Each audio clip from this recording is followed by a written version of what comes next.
about education. It's really about learning who you are as a black American, where you came from, but more importantly, what your life could be like if you ever got your act together.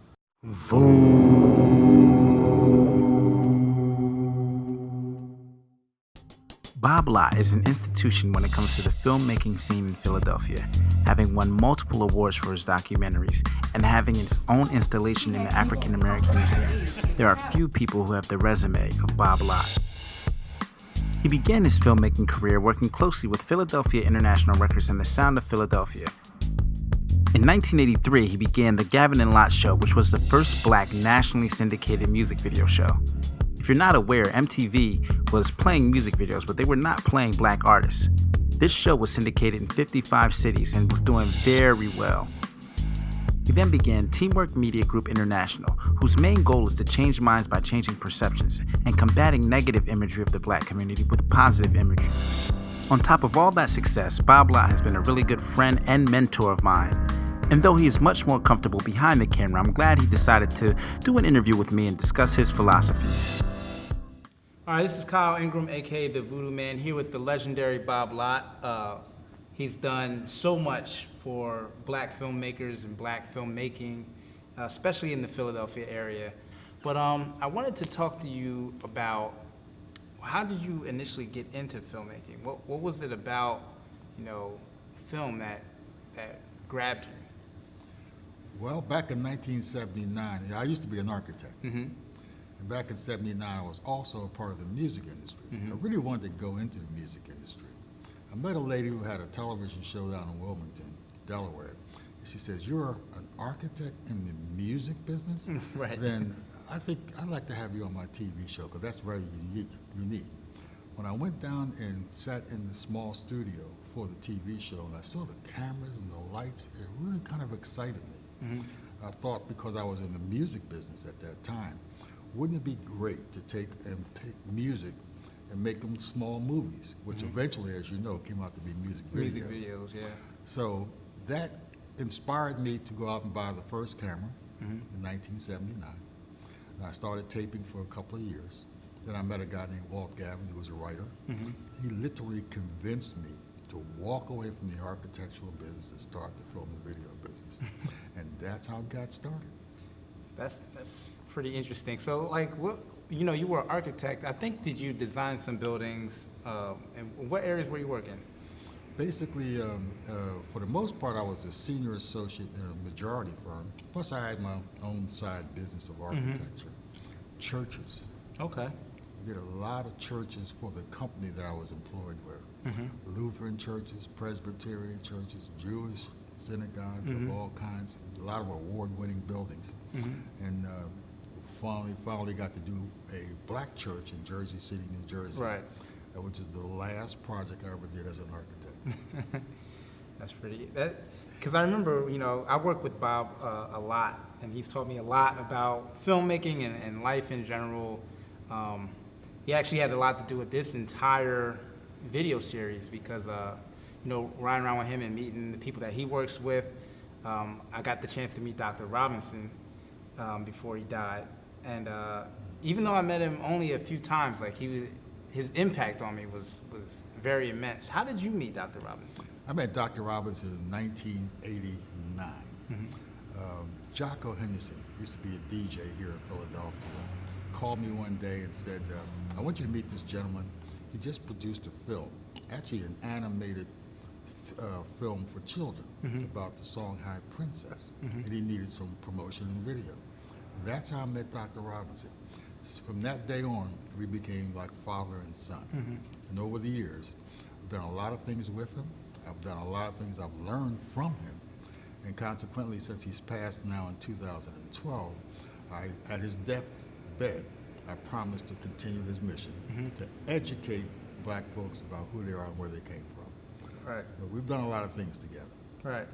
Yeah, Dr. Robinson was a force, man. Even when I met him, he had to be in his 80s at that point. Well, he passed in 2012 at 94. Oh, he was in his 90s when I met him. See, but he was still sharp, and he was telling me about the origins of people and how, you know, it wasn't slaves that they took, but humans. And I think that was He never used the word slaves. He would never call us slaves. We were captives. right.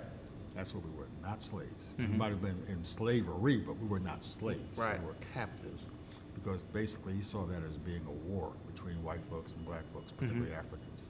Yeah, and the way he, his emphasis on how, on words and the power behind them was very interesting to me as a, you know, as a young man. But jumping back in there, you say you were trying to be in music. You were in music. I mean, you were the president of the Black Music Association, and you were managing a few successful groups. And matter of fact, that's how you met my dad in the first place. So talk to me about, you know, your time in the music industry.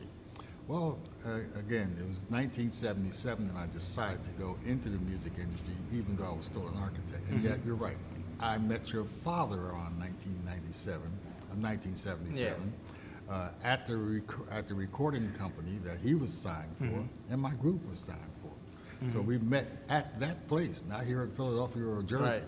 Right. So it was very interesting. But yeah, I got into the music industry. I got very deeply involved with Gamble and Huff, and I ran against Fayette Pinckney of the 3 Degrees to be the president of the Philadelphia chapter of the Black Music Association. She lost, I won, and I was the president for 4 years.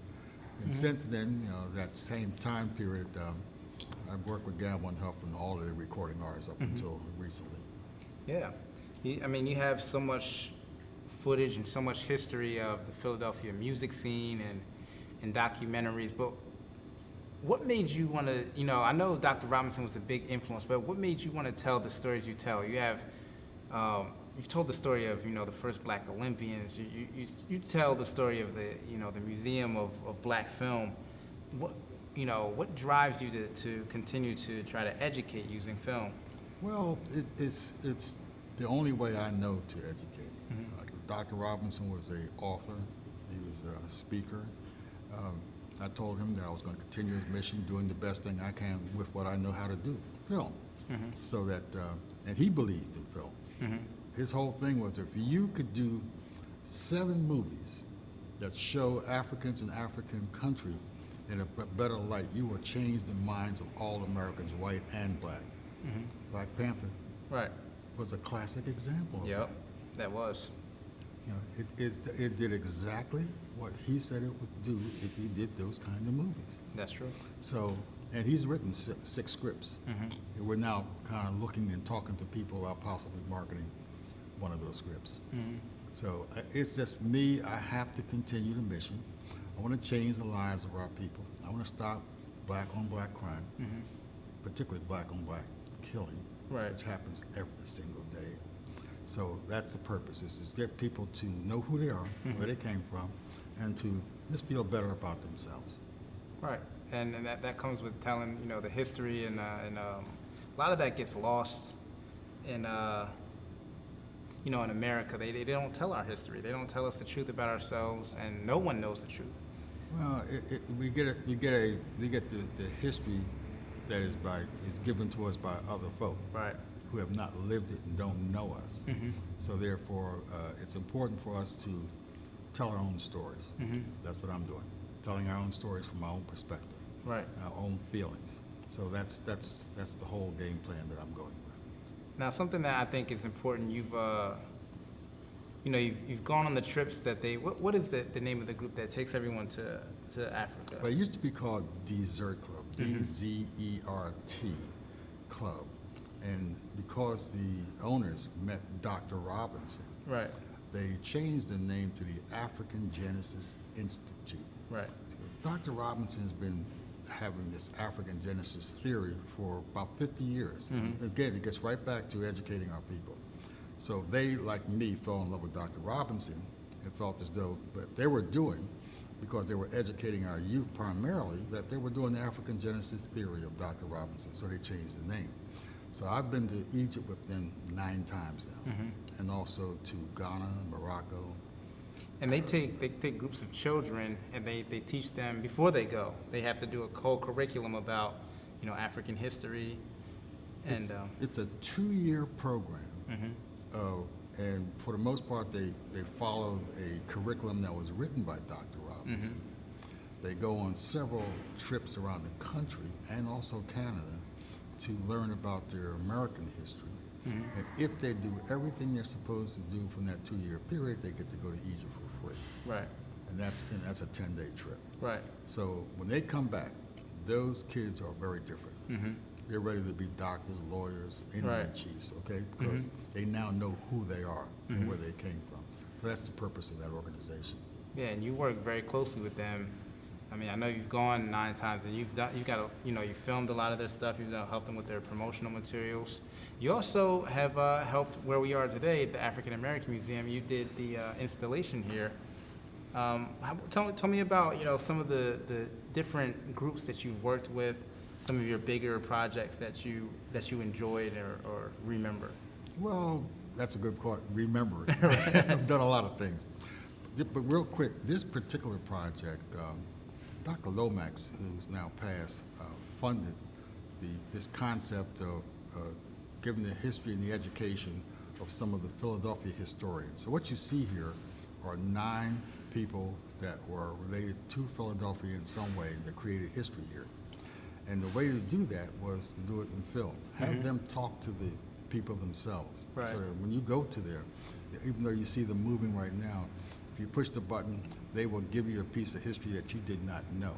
So it's been here now almost 10 years, and they don't seem to be wanting to take it away at all because it works. The kids love it, and it was a great project to be a part thereof. And I've been told that really should be talking to other museums across the country to do the same thing, which I have not done. Yeah. But this is a great project. As a result of going to Egypt and Ghana and other countries, I have produced a couple of documentaries. One you're familiar with, the Ghana documentary, in that it has been into a few festivals and won several awards as Right. well. Yeah. And it's now on Roku through an internet channel. Okay. And you did the Black Olympians documentary as well. That did pretty well. Well, it's still doing very well. Right. Dr. Herbert Douglas Jr., who today is 96 years old. And still full of energy. I met him in 1983 when he started the Jesse Owens Awards dinner in New York. He and Jesse Owens were this close. When Jesse died in 1980, he decided to keep the name alive. I started the Jesse Owens Award dinner. I wound up videotaping all of the awards. And then 4 years ago, he said to me, we're always talking about Jesse Owens, Bob, but do you know about the other 8 guys that won awards in the 1936 Berlin Olympics? What are the 8 guys? There are no other 8 guys, only Jesse Owens. Said, no, there's a total of 9 that won awards. So based on him telling me that story, we both decided we need to let the world know who those other 8 guys are, and that's the film. It's called The Renaissance Period of the African American in Sports. And we've now had screenings in the various colleges around the country, University of Texas, Morehouse, University of Pittsburgh. So it's been doing very well, and we're continually to showcase that to young people across the country. Yeah. You also are, putting together a network. So let's talk to me about the idea of this network that you have. Is that about the network of people or? No. The actual film TV network of shows that you're. Well, because we have a lot of material that I'm creating an internet network that will probably go on Roku. They're calling it QTV, Contemporary Urban Entertainment Television. And it will feature all kinds of products that relate to Black people. We're also looking for other producers to give us product to make it a whole network that people can see all kinds of materials. It hasn't started yet, but it will be going probably in the next couple of months. We'll get it started. And what is the mission of QTV? Again, it's all about education. It's really about learning who you are as a Black American, where you came from, but more importantly, what your life could be like if you ever got your act together. Right. So all of our material is positive. It kind of goes against what's happening on television today, which still shows in some cases stereotypical things like, shows like Empire and whatnot. It's still stereotypical, and it has an effect on our young people. We want to show the better side. We want to show the kings and queens Right. of who we are and who we were. So that's the whole purpose of the channel. All right, jumping back, because I don't think we talked about the Gavin and Lott show, which was which puts you on the national spotlight. I think, well, probably the first time. That was the first time you were nationally recognized. Well, Talk about that experience. Well, when we first started with my partner Gavin, and I was in the music industry, if you go back to the early 80s, on television there were only 2 shows that showed music. Well, actually 2 networks. MTV was one. Now, how did MTV happen? It happened because a white man was over in England and saw these music videos, these things that we don't even have here. Right. He created MTV, and that was a single purpose to show music videos, particularly by white rock acts. Right. There were some black music videos that were produced overseas, none here. I tried to convince the record companies to produce more black music videos for black artists. However, their answer to me was, well, MTV doesn't want them. I said, what about BET, that new thing that's starting up? They're putting a few things like Right. that on there. They said, well, that's cable, isn't that right? I said, yes. You're living where? Philadelphia. Does Philadelphia have cable? Not yet. They said, well, then, if you were to produce a music video yourself, how would you see it on television since you don't have cable in Philadelphia? Okay, I heard that. Right. And based on that, I decided to create a show we now it's called the Gavin and Lott Show.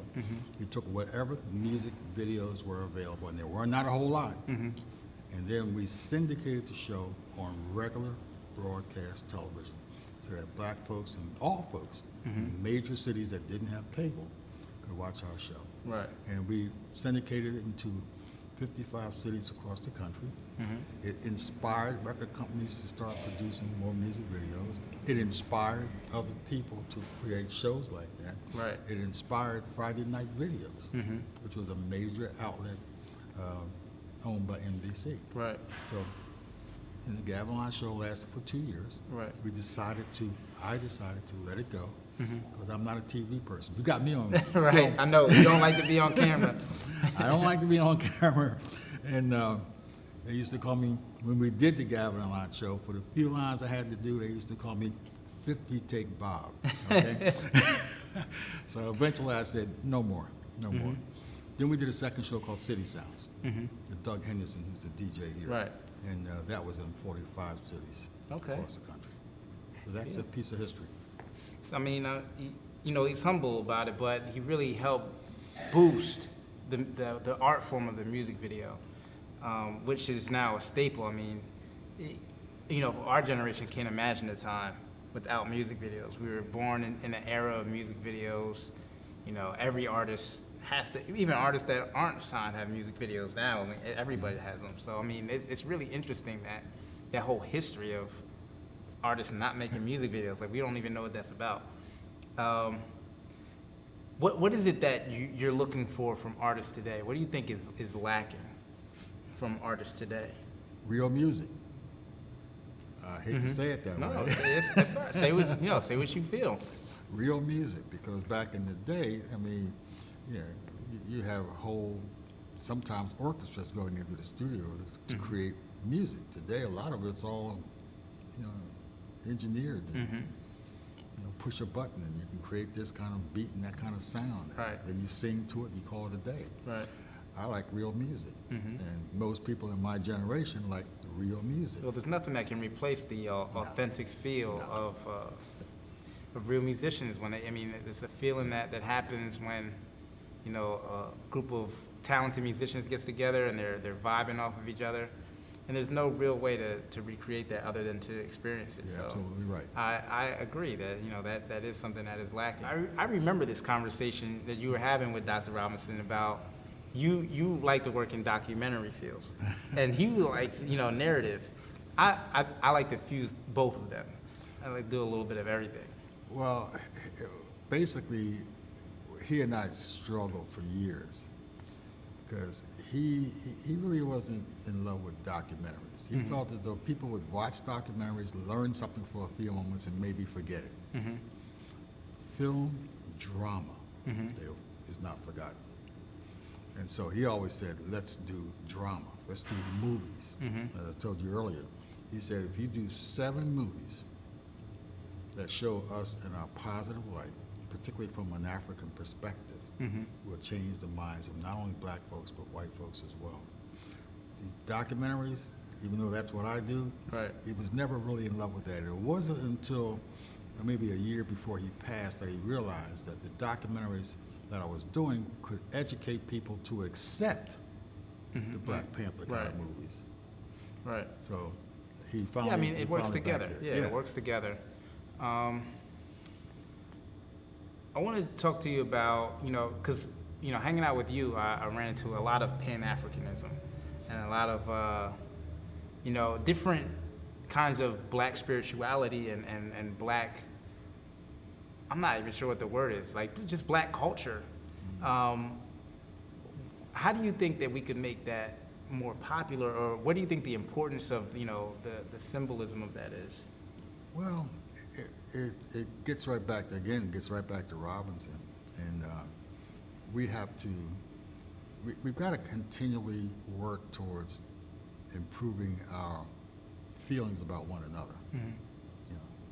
We were taught to dislike each other, dislike our color, dislike our futures, and we've got to continue to work towards getting people to love each other, because that's the thing that could stop the black-on-black crime, particularly black-on-black killing. So we got to learn how to love each other. So being culturally involved in any way is important. To hang around as many black people who know who they are as possible. Okay? So I'm glad that you hang out with me. Yeah, me too. Because I mean, it's so weird, going to events and everybody's dressed in in their cultural garb, and they're doing ceremonies and saying ashe, and I was like, I'm videotaping, I have the camera, but I'm just watching. I'm like, this is something I've never experienced, and I think more young people should experience, those types of events and being around people who are, getting to know their own culture and getting to know more about themselves. By the way, it's not about disliking white folks. Yeah. It's about loving us. Yeah, I mean, I always think it's interesting that, black people can recognize that white people watch media about black people that's not true. And they feel like, oh, that's why they don't like us. But I always say black people watch the same media. That's why we don't like us too. That's right. So it's important that we shift that media to a place where, everyone gets to actually know more about who we are and what we're really about. One of the things that I'm talking a lot about is the concept of ownership. I think that, a lot of young black people don't understand the concept of being, black-owned businesses. And I know you've done work with the, I Buy Black? I Buy Black, the I Buy Black organization. And you've worked a lot with a lot of black businesses. I mean, you do a lot of work with them. Why is that important, and what should young people know about that? Well, it's all about economics. It's all about, again, improving your life. I mean, when I was growing up, we were taught in schools to do well in school and go get a job. Working for some other company, making whatever little monies there are. And that's kind of kept us down all this lifetime. So right now the spirit is go out there and build your own. Make your own life structure through a business that you own based on your own talents. So it's important for us to continue to do that and push our young people to do it. Because, how long do you want to work at McDonald's? Right. How long, so you've got to kind of work towards a real serious goal and developing something that's going to really make your life the way you want it to be. Hate to say it, make it like the white folks' life. Right. No, it's true. I mean, there's a lot of, you go through places where predominantly most of the residents are black, but the businesses aren't black. Like, we don't own those businesses, and No. I mean, we don't own the businesses in any other neighborhood. So where should we spend our money? Like, I just read that, we're $1 trillion. We're $1 trillion spending power. That's right. But, what if we use that money differently to build ourselves up? Even a percentage of that money would be. Well, part of the problem gets back to, again, to the African Genesis theory. We got to get past this whole thing of distrust and dislike. Mm-hmm. Because you would rather spend your money in a white place versus a black place for all kinds of reasons. One, you don't trust the materials the guy's got Mhm. because he's black. Right. And you got to get past that to a point where we can have just as good of anything as they do. Mm-hmm. But we got to get past that whole distrust, dislike period to be able to spend that money in the right places. That's very true. One of the things that Dr. Robinson talked to me about in one of our brief conversations was when I was talking about with the words, it's like, you used to say everything dark was bad in an American, in the American scope of things. And he said like black magic is a bad magic. So, I mean, the project that, this is a part of is called Voodoo Man. And a big thing about that is I think voodoo has been completely misrepresented. I think it's a perfect lightning rod because it's a term in popular culture that people recognize but it's considered to be dark. But it's really a West African religion It's true. that actually helped free the slaves from Haiti, like helped turn the tide, and it has no roots in anything evil. It's like, and the idea of black magic. How could magic, like, just because it's done by black people, does that make it bad? So I think, like, even when I was thinking about the process, I was like, wow, that's Dr. Robinson coming right back up. And that whole, because the distrust starts from the words that we use and how we see each other, and, even colorism comes from that. Like, if you're darker, you're worse somehow. Like, it makes no logical sense, but we are being programmed by everything we see. And I think it's important that we have more people that know about your work and know about the things that you're doing to help change the media so that we can all change how we digest things. But the biggest problem is that Robinson, as I've said earlier, it's about educating us about us. Mm-hmm. And back in 2006, the Board of Education here literally hired him to infuse African history into the white history books, Mm-hmm. page per page. He would read a page about one thing, and the next page would be something black that also relates to that. Okay. And they produced this whole thing. They paid him very well. Mm-hmm. However, when it was all done, they decided to kind of shelve it for the moment. Really? As a matter of fact, they actually fired the superintendent. And I'll bring this up, but a few years ago, they had a black superintendent who came in to run the Board of Education, and everybody was jumping on her to pull it out, pull it out, pull it out. Mhm. And she refused to do it because she didn't think that was the best thing for her, I think, her own existence. Mm-hmm. But this program that he created, this curriculum for educating all people, not Mhm. just blacks, we're going to be pulling it out rather soon. Okay. Yeah, because I remember the he had a lady curriculum. that actually helped him put it all together, we're in communication right now. And by the way, she did use some of that at Universal Mhm. schools. Right. Yeah, because I remember hearing that, and I remember hearing about his curriculum, and I always wondered, because his wealth of knowledge was impressive. Incredible. There was only one Dr. Robinson, Right. and he's gone. Mm-hmm. His wealth of knowledge was impressive, and I can't imagine, how impactful that would be to young kids to see that. That's such an interesting way of, seeing one history, then seeing a comparative history. Exactly.